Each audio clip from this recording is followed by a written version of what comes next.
இன்றைக்கி வந்துட்டு பாலாடையிலேருந்து நெய் எப்படி ரெடி பண்ணலான்னு தான் நான் காட்ட போகிறேன். அதுக்காக நான் வந்து 15 நாள் வந்து இந்த பாலாடையை ஃப்ரிட்ஜில் ஸ்டோர் பண்ணி வச்சுருந்தேன். டெய்லி வாங்குகிற பால் இருந்து தான் இந்த பாலாடை நான் எடுத்து ஸ்டோர் பண்ணி வச்சுருந்தேன்.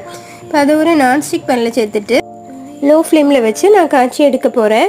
இது நம்ம காய்ச்சி எடுக்கிறதுக்கு ஒரு 30-35 நிமிஷம் ஆகும். நம்ம வந்துட்டு நான்ஸ்டிக் பேனில் வச்சுருக்கிறதுனால இடையிடையே இந்த மாதிரி மிக்ஸ் பண்ணி கொடுத்தா போதும். ஒரு 25 நிமிஷம் எல்லாம் ஆகும்போது அந்த பாலாடையோட டெக்ஸ்சர் வந்து இந்த மாதிரி மாற ஆரம்பிச்சிடும். நெய்யெல்லாம் நல்லா பிரிஞ்சு வர ஆரம்பிக்கும். அதுக்கப்புறமா நம்ம வந்துட்டு இந்த மாதிரி ஒரு 30 நிமிஷம் ஆனதுக்கப்புறமா வந்துட்டு முருங்கைக்கீரையை போட்டு இதில் எடுத்துக்கலாம். இந்த ஒயிட்டாக இருக்கிறதெல்லாம் ப்ரௌனாக மாற ஆரம்பிக்கும் போது தான் நம்ம ஸ்டவ் ஆஃப் பண்ணணும். இப்போ உடனே வந்துட்டு இதை நம்ம ஃபில்டர் பண்ணி எடுத்துடலாம்.